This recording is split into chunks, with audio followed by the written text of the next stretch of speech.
Hello there, big welcome, M. Sullivan. Glad you could join us. We're back. It's been a good part of a year, I think, since we last did a presentation, so it really is good to be back. And boy, do we have a presentation for you today. We're going to be talking about the initial disclosures when you got your loan and something called a funding worksheet. It's part of your RESPA, it's part of your TILA. But let's get going. Again, I'm M. Solomon. I'm your accountant, foreclosure accountant and auditor. If you have any questions you'd like to run by me, you can call me at 725-270-3177. And of course, you can also reach me by email, secondary trade desk, just like it sounds, secondarytradedesk@gmail.com. What I'm looking for is a monthly statement, and it'd be no charge, no cost. We'll review it for you and put it through our AI app we just developed and see if we can pick something up from there and try to determine if there's serious material violations against you, your property, and whether or not you're in foreclosure. So let's get going.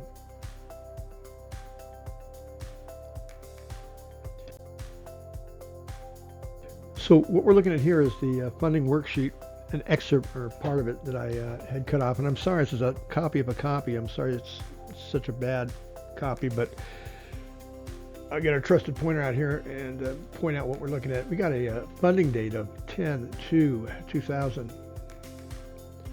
And we have a first payment date of November 1st, 2000. All right. Funding date right there, you can see it. Even if you can't read it, can you see how the dates been how they created the date? It's called a text format. The October, it's text format 2 and a 4-digit year. Then over here, can you see the formatting again? Text November 1, 2000, first payment date. And of course, 30 years from the first payment date to the maturity date, 10/1. Looks like 30, 10/1/30. You see the maturity date. What do you notice that's different between the funding date, the first payment due date, or first payment accrue date, and the maturity date? I think you can see it. Here we got text in a 4-digit year. Here we got numbers, 6 numbers, in a 2-digit year, and you can't do that, and I'm going to show you why. According to these guys, if you go from the first payment date to the maturity date, 360 months, that'd be 30 years, right? Let's see. Okay, from October 2nd to October 1st, 2030, there it is, 10,956 days. Divide that by 365, you can get 360 months, so we're okay with that. But look at this, prepaid interest. If I go back to 10/1 and calculate from the first of the month, I take it to 10/1/30. Look what I get. And it really doesn't matter October 2nd or 1st. What really is important is we're going from October to October 2030, and I'm doing it again, 10/1/30. Look at the difference in the date. This is the way the date was supposed to be made out. This is the way they made the date out. So you can see the difference here. The way they made the date out, 10/1/30, that equals, I believe, 70 years. Huh? Yeah, I believe that's 70 years. It's very important how you enter that date and how the computer is going to read that date. And this would be a violation of Dodd-Frank. Let's keep going.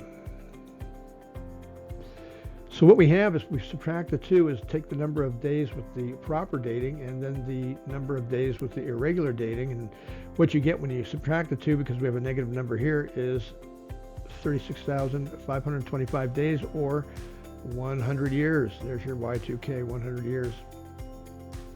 Interesting stuff, huh? Think it's by accident? That date being entered, that date? I don't think so. Here's another look. How electronic glitch can distort timing and values. Okay, we're well now settled on a date that has to be in a text format. It should be a 4-digit year.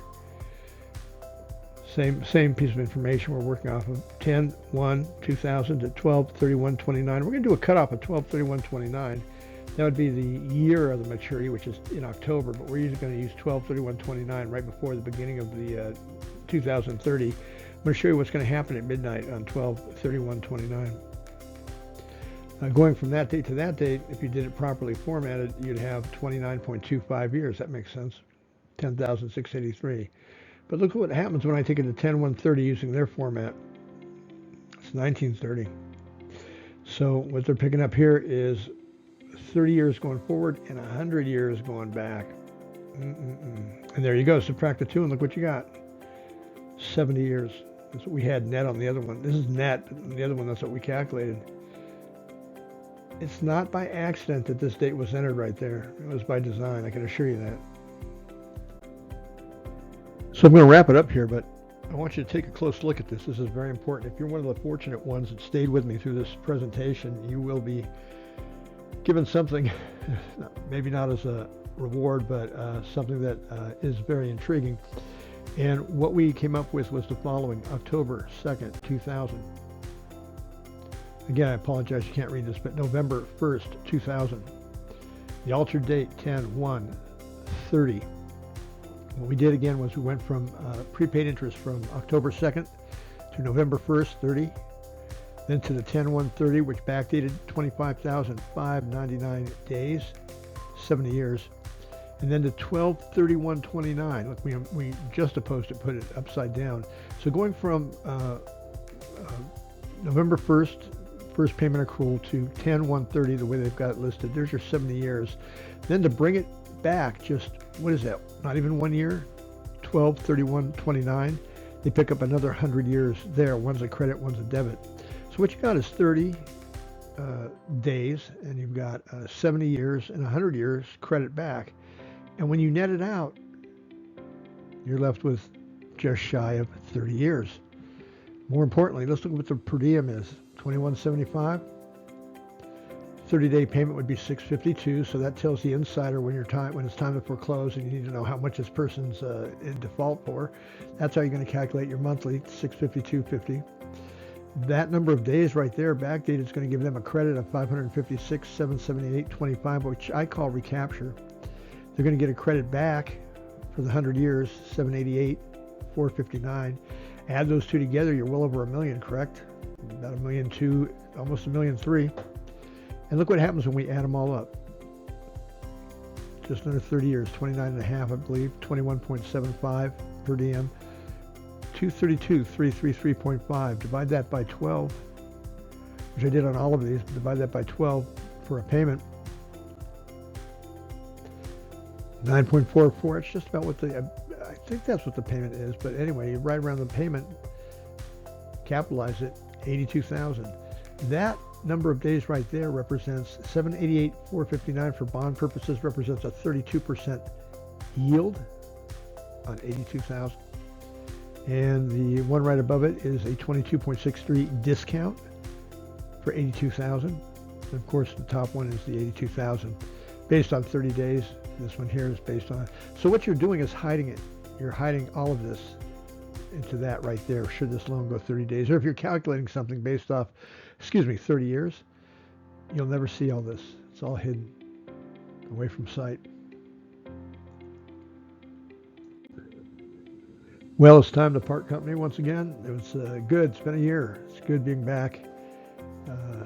We looked at the funding worksheet, disbursement schedule. It's part of RESPA. It's part of TILA. More importantly to me as an auditor, it's used to figure out how they're deceiving the general public and what they're doing as far as an insider code or tracking system. What I'm showing you is an insider tracking system. We're seeing this over and over and over again. But this is the first time I've been able to second time I've been able to link it to the actual funding and the funding disclosures under the funding worksheet. Anyway, I'm M. Solomon, your foreclosure accountant, auditor.